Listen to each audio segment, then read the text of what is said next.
In this video, we'll be using ARMv7 assembly with the GNU assembler, and I'm going to discuss bitwise and shift operators.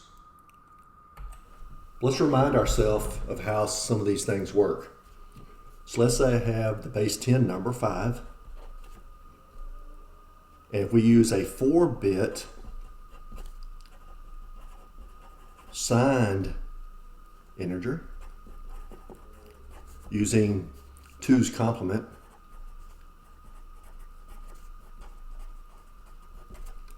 for the negative numbers, well, then the representation for this will have 5 will be 0, 1, 0, 1. Sorry, it's this. And let's say we use 6 in base 10, which is 0, 1, 1, 0 in base 2. And now we're going to talk about bitwise operators.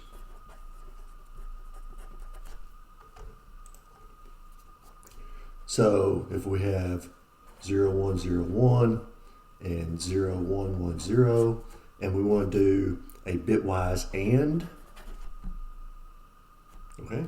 So we're looking at it on a bit level, so we're comparing these two bits right here. And so if we know about the AND table, if we have, say, A and, or A,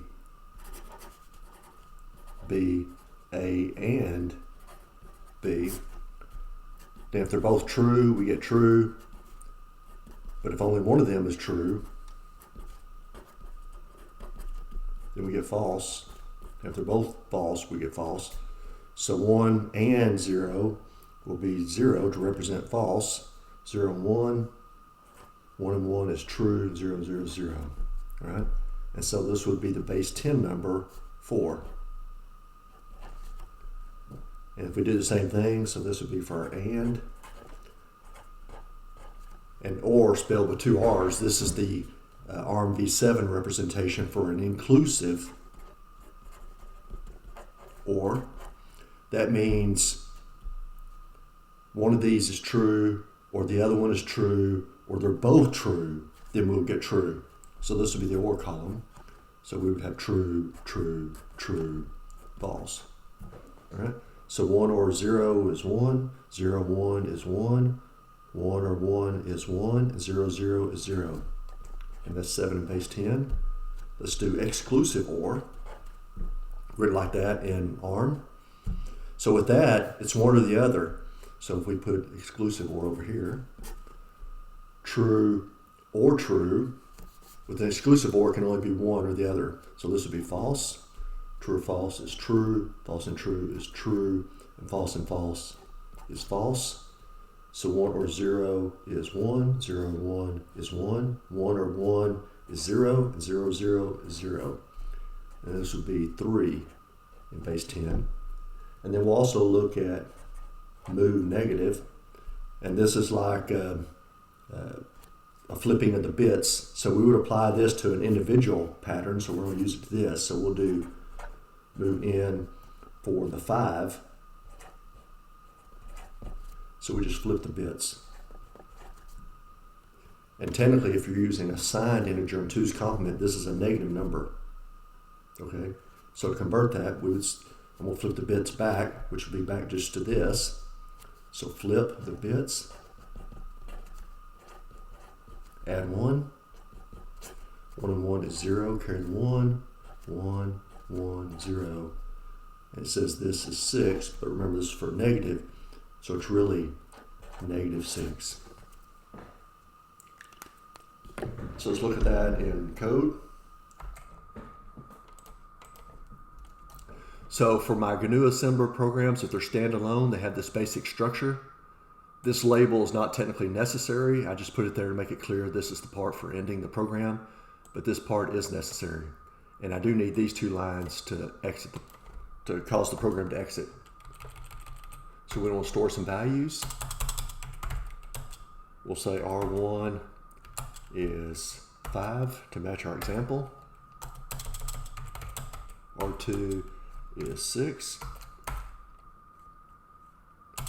We'll put some comments here.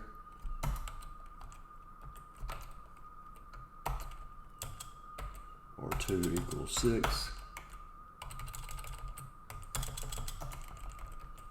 R1's equal to 5. And they'll do an AND R3, R1, R2. If you know C terms, if you know the C programming language, this is like saying R3 is equal to R1 and a single ampersand R2. In C, a single ampersand would be a bitwise AND. 2 ampersands is logical AND.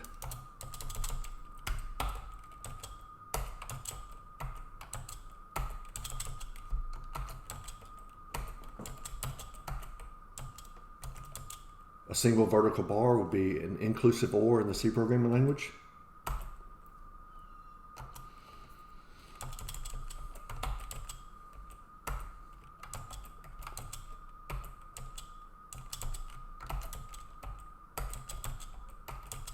Use the caret for this. And finally, move negative. We'll say R3 and we'll use R1. It's only one thing. R3 is equal to, in C terms, the tilde R1. And then let's see what happens in the debugger to these. So I'm going to assemble it. Say the output name is ex.o because here's my file name that I use. So ex.s is the input. I need to include debugging information if I want to use the debugger, so I'll put -g. Now I'm going to link it. Just call it, the output name will be ex. The input file will be the object file, ex.o, and I'll call the debugger on ex. I set a breakpoint to start, since I want to start right here. I'm going to tell it to run, and then I want to see the register, so I'm going to do layout R, and we can see it's already stored 5 into R1, and I want to store 6 into R2. Let's do the AND. And the number we got was 4, which is what I said it would be. Then we'll step again. There's 7, which is what we get for the OR. Should get 3 for the next thing, which is what we got. And then finally, the negation. You get a big number here, and notice here at the end, for the last 4 bits, it's an A. And so we said the last 4 bits were hexadecimal A. So that will be, this right here in base 10 would be the value of 10. Okay, so that this bit pattern would be 1010, and that is what we got right there. So once again, here's our program, and those were bitwise operations. Now let's do the logical shifts. So we're going to look at 4 things here, and we could actually just pick up here, but let's save this for a moment. So we're going to look at these. We're going to look at LSL, logical shift left, LSR, that's logical shift right, ASR, that's arithmetic shift right, and then we'll do a rotate right.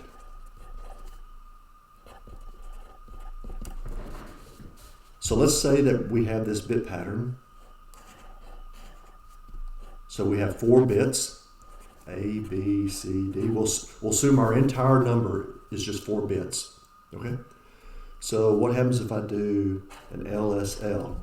And the syntax would be something like this, LSL, what register I want it to be, say R1. And how much do you want to shift? So I'm going to do it by 1 bit, and logical shift left is shifting to the left this amount. So it's away from the decimal point. You think of the decimal being here. So the result then would be the A gets shifted out. It actually would go into the carry bit. If you know about the carry bit, so here's the carry, the A would go there. Then we have B, C, D, and what comes into here? It's going to be a 0. And if we're doing this, each of these will assume we start with R1, So logical shift right R1, number 1. So if I do LSR, now the last bit is actually going into the carry bit. So once again, the D, we're starting with here. The D would go here. That's C. That's a B, sorry, A. And a 0 comes in here because we shifted by 1. If I shifted by 2, I'd shift 2 things out, and the thing in the carry bit would be wherever the last bit is. Arithmetic shift R, R1, also shifts right, but now it extends the uppermost bit. So ASR is shifting over. I'm shifting by 1 again. But what goes in here is what was originally here, which is just the A. So if I shift it 3 times, I just keep putting an A in there for the additional bits.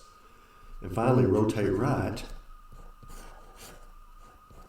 Once again, on this original pattern here, by this amount, it wraps around. So we're going to the right, so the D goes out and comes back around to the beginning. And there's what we should have.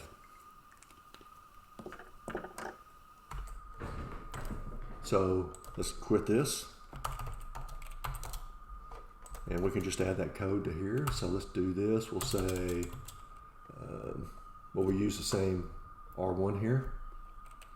And let's make it something,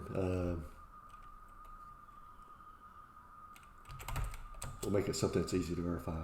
So R1, we'll give it a value of 32. Sorry, that should be pound 32. And once again, I'm just storing that. And now I'm gonna do LSL R1 by 1. And so what this is doing is, since I'm moving to the left, in C terms, this will be this. R1 is equal to R1 shifted left by 1. But really what we're going to do is we're basically doubling the value. We're saying R1 is equal to 2 times R1 because we're shifting to the left. It's like multiplying by 10, and base 10 is equivalent to shifting to the left by 1.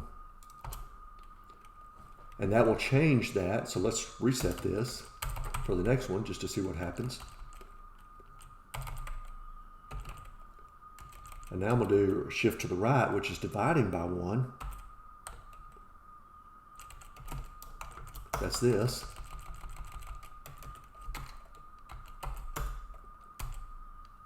And then we'll reset. And these don't necessarily have the same equivalences. It would be the same actually. Well, it is the same as LSR. It's just that now if we have a negative number, we're keeping the sign. But we'll see that it really does the same thing as this here. But keep the sign, so if we have a negative number, like I said. And finally, let's do a move of, we'll do R1, and we'll give this hexadecimal number, 0x FF. Okay, so that will put, this will put 8 ones in the lower bits, so it's the equivalent of 127. And now we're going to do rotate right, R1, and let's do that by 4 bits, so that way we keep something in hexadecimal, it's easy to read. And we'll do this as 4. And now let's see what happens. Going back, we'll do this, this, this, and now we will set a breakpoint, run, and now step. We already did these things. Put 32 into register 1. Now I'm going to shift left. So it doubled it to 64, like we said. Remember, it's 2 times that. I'm going to essentially reset it to 32. Now when we do logical shift right, we divide by 2 to get 16, reset it. I do ASR, that also shifts to the right, but had this been a negative number, like if it was -4, it would become -2 here, and we would see that. And now I'm going to put this number there, and we're going to shift by 4. And see, it took those lower 4 bits and shifted them around. So one of the F's essentially moved around to the beginning. That's what we just saw there. So those are bitwise and shift operators in ARMv7 assembly using the GNU assembler.